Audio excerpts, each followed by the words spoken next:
কেন হারাচ্ছি, কেন শিক্ষকের আবেদনটা, শিক্ষকের নির্দেশনাটা, শিক্ষকের কথাগুলি শিক্ষার্থীকে মানাতে পারছি না, এটা কোটি টাকার প্রশ্ন, তাই না? এই প্রশ্নের উত্তর আমি সামান্য কয়েকটা দিক উল্লেখ করি। শিক্ষকেরা কেন ব্যর্থ, শিক্ষকেরা কেন অপমানিত, শিক্ষকেরা কেন মর্যাদা বা সম্মান হারাচ্ছে, এই কথার উত্তর এক নম্বরটা হচ্ছে শিক্ষকতা পেশাটা কি এটা না জেনেই শিক্ষক হয়ে গেছে। শিক্ষকতার ব্রত, শিক্ষকতার উদ্দেশ্য এটা জানে না। তাই আমাদের প্রথম আমরা শিক্ষক হতে হবে, সেই কি শিক্ষকতা এটা জানি না, তাই আমরা আমাদের কথা মানাতে পারছি না নিজেরা। 2 নাম্বার, এই পেশাটা কি চাকরি, শুধু চাকরি? হ্যাঁ, কাস্টমে একজন চাকরি করে, সে বেতন পায়, আপনিও চাকরি করেন, বেতন পান।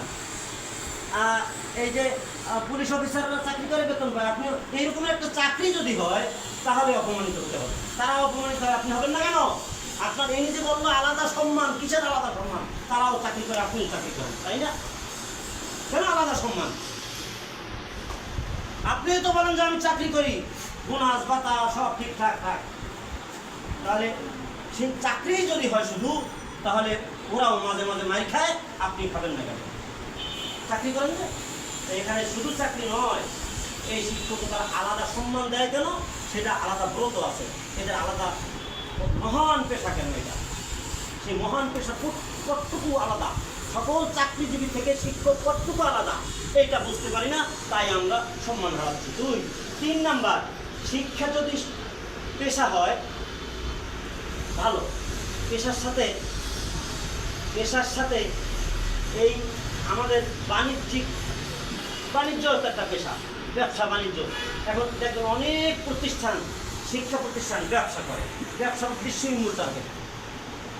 তারা তো ব্যবসা করে, ব্যবসায়ীরা মার খায়, শিক্ষকরা তো ব্যবসা করতে যদি হয় শুধু মার খাবে না। কোচিং সেন্টারগুলি ব্যবসার উদ্দেশ্যে করা, অনেক সেগুলি মার খায়। তা কোচিংয়ে যারা পড়ায় অনেকেই শিক্ষক না, তারা ও ভাইয়া গ্রুপের মার খেতেই করে। শিক্ষক হতে হবে, শুধু পেশা না, শুধু বাণিজ্য না, শুধু ইনকাম সোর্স। ইনি বলছে শুধু আমাদের সব ঠিক আছে, আয় বাড়াতে হবে, বা আয় ওইদিকে বেতন ভাতায় দিয়ে চলে না। হ্যাঁ, সেটা ঠিক, কিন্তু এরপরে কি এই চলে না বিধায় আমরা কি অবৈধভাবে প্রাইভেটে চাপ দেব?